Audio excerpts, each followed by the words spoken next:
Welcome to digital marketing बिज। आज हम चैट जीपीटी और एसईओ इन दोनों को कंबाइन करके देखेंगे कि कैसे हम अपनी प्रोडक्टिविटी को बढ़ा सकते हैं। क्या क्या ऐसे कंटेंट सजेशन होंगे। हम यहाँ से पूरे कंटेंट को नहीं लिखने वाले हैं जैसे कि नॉर्मल आपने बहुत वीडियोस में देखा होगा। हम यहाँ पे बस अपने कंटेंट का लेआउट, अपने कंटेंट में किस चीज़ों की कमी है, उन सारी चीज़ों को बेसिकली देखेंगे और देखेंगे कि हम अपने कंटेंट को कैसे ज़्यादा से ज़्यादा इम्प्रूव कर सकते हैं। सो मैं यहाँ पे ब्लॉगर, वर्डप्रेस किसी का भी ले सकते हो। मैंने यहाँ पे बस दिखाने के लिए लिया हुआ है अपने ब्लॉगर का। आप यहाँ पे किसी का भी ले सकते हो, कोई भी लिंक आपको बस चाहिए होगी, आप उसको ऑप्टिमाइज कर सकते हो, देख सकते हो कि उसमें क्या सजेशन चाहिए।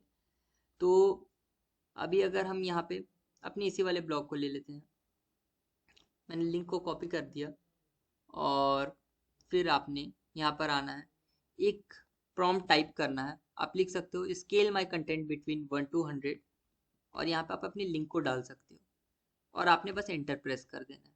जैसे आप यहाँ पे डालोगे तो इसके हिसाब से आ रहा है कि 100 में 70 ये इसके हिसाब से आ रहा है। अब यहाँ पे इन्होंने कुछ हमें इम्प्रूवमेंट्स भी चाहिए, तो एक बार हम पढ़ लेते हैं कि क्या सारी चीज़ें ये सजेस्ट कर रहा है। The blog provides a comprehensive list of famous quotes from notable individuals across different fields and time periods.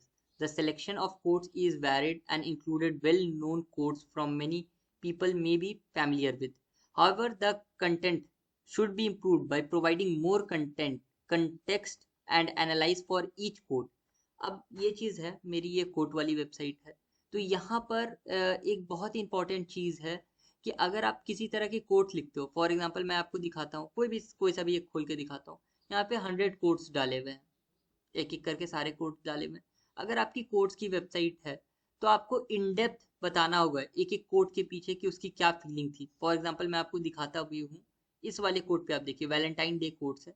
यहाँ पे अगर मैं खोलता हूँ तो यहाँ पे मैंने हर एक कोट से पहले उसका क्या फील है, उसकी क्या वाइब है, उसका क्या मीनिंग है, वो मैंने समझाया हुआ है कि कौन से फेमस राइटर ने इसको कब लिखा था, क्यों लिखा था। तो ये चीज़ अगर आप कोट्स का कर रहे हो या फिर किसी भी एक चीज़ को कर रहे हो तो उसको डिफाइन करना बहुत ज़रूरी है। तो ये सारी चीज़ें आपको ध्यान में रखनी है। नेक्स्ट, अभी हम इसी को सेम चीज़ बोलेंगे, लिखेंगे कि सजेस्ट करते हैं।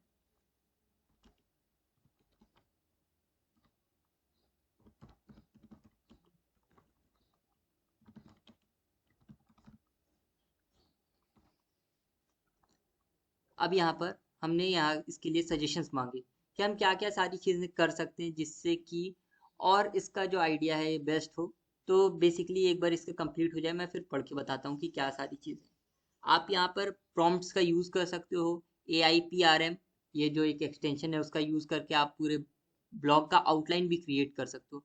यहाँ पे हम बस रेट करेंगे कि चलो ये 100 में 70 आपका आ गया है। अब इसके बाद हमें चाहिए कीवर्ड ऑप्टिमाइजेशन।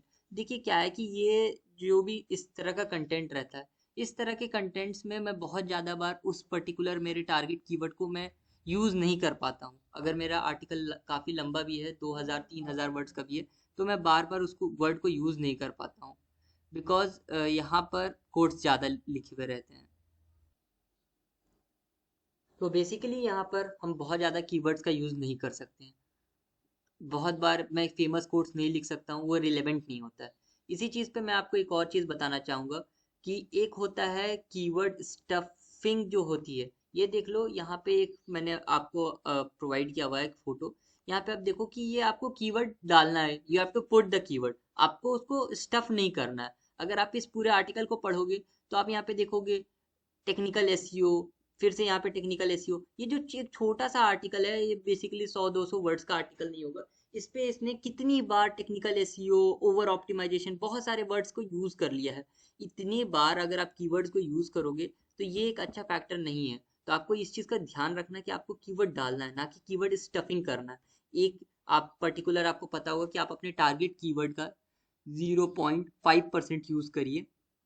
जो भी आपका मेन कीवर्ड है उस मेन कीवर्ड का 0.5% ही यूज करिए। लाइक अगर आपके 1000 वर्ड के आर्टिकल है तो 1000 का 0.5% जो होता है उसे ही आप यूज करें। 5 कीवर्ड होंगे, 4-5 कीवर्ड्स को ही आप यूज करें, उससे ज्यादा बार आप उस टारगेट कीवर्ड को यूज ना करें। तो इसकी तरह ना करें कि कीवर्ड स्टफिंग करें, ये गलत तरीका है। सेकेंड चीज हमारे पास आ रही है कि कंटेंट क्वालिटी। जैसे कि मैंने पिछली बार भी बताया कि आप एक एक जो मेरा अगर कोड्स के कॉन्टेक्स्ट में बोलो तो मुझे एक एक कोड को फिर समझाना होगा अच्छे से। जब भी आप किसी एक हेडिंग को देते हो तो आपको उस हेडिंग को फिर समझाना है कि क्या है वो सारी चीजें लिख के देनी है। बैकलिंक ये तो कॉमन चीज है, इसको बनाना पड़ेगा।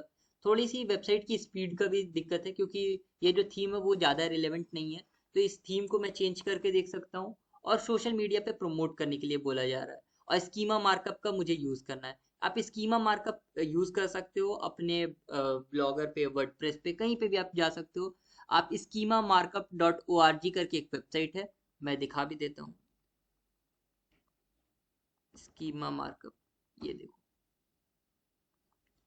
technicalseo.com। यहाँ पे से आके आप अपने ब्लॉग का स्कीमा जनरेट कर सकते हो, और उस स्कीमा के थ्रू आपकी रैंकिंग और ये सारी चीज़ें बढ़ जाती है। आपको बस यहाँ पे अपने ब्लॉग का जो भी अगर आपका ब्लॉग है उस ब्लॉग का यहाँ पे आर्टिकल है, यहाँ पे आप क्लिक करो, आर्टिकल का टाइप, यूआरएल और ये सारी चीज़ें लिख के आपको एक कोड मिल जाएगा। उस कोड को आपको पेस्ट कर देना है अपने आर्टिकल में।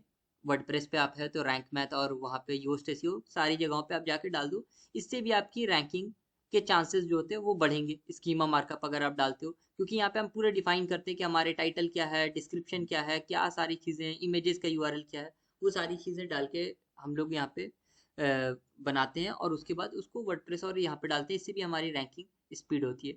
मॉनिटर एंड अपडेट, हाँ आपको ये काम भी करना है कि जब भी आप किसी कंटेंट को डाल दें तो बहुत लोग ऐसा करते हैं कि डाल के फिर छोड़ देते हैं। आपको कंटिन्यूअसली उस पोस्ट पे अपडेट्स डालते रहने हैं। लाइक कि कोई अगर पार्ट अब उसका इरेलीवेंट हो गया, 6 महीने पुराना ब्लॉग है, अब उसका अगर इरेलीवेंट हो गया है वो पर्टिकुलर पार्ट, या फिर अगर किसी आपने गूगल अपडेट के बारे में लिखा और वो अपडेट अब जा चुका और उसकी रिलेवेंसी उस ब्लॉग के साथ अब नहीं है, तो आप श्योर करें कि आप उस ब्लॉग को या फिर उस छोटे से पार्ट को हटाएं, और नया जो पार्ट है या जो नई अभी एल्गोरिथम है या फिर कोई नया चीज़ आया, नई सर्विस आई है, उसके बारे में आप ऐड करके डालें। इन सारी चीज़ों को अगर आप डालोगे तो डेफिनेटली आपको रैंकिंग में फ़ायदा होगा।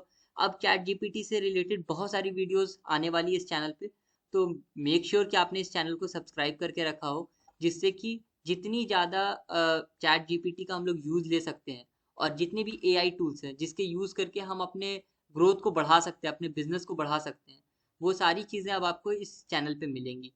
सो बहुत दिनों से मैंने वीडियो नहीं डाली थी, लगभग लगभग महीने भर से। तो लेकिन इस बार अब मैं कंटिन्यूअसली वीडियो डालूंगा, वीक में कम से कम 2 से 3 वीडियोज आएंगी एसईओ के ऊपर, अपने ब्लॉग को ऑप्टिमाइज करने के लेकर के, और अपने वेबसाइट को हम कैसे ऑप्टिमाइज करेंगे, अपनी वेबसाइट बिल्ड करने के लिए कौन कौन से फीचर्स को यूज़ कर सकते हैं। और बहुत सारी चीज़ों को मैंने जब यूज़ किया और अब उसका मेरे को रिजल्ट दिखने लगा है, तब मैं अब वीडियो बनाना स्टार्ट कर रहा हूँ चैट जीपीटी को लेकर। वरना हम लोगों ने बहुत पहले से चैट जीपीटी को यूज़ कर रहे हैं, बट लेकिन उसके ऊपर में अभी तक हमें सेटिस्फैक्टरी रिजल्ट्स नहीं दिखे थे। अब हमारे पास रिजल्ट्स आ रहे हैं, तो हम इसको आपके साथ अपडेट करेंगे। Make sure you subscribe the channel. Thank you.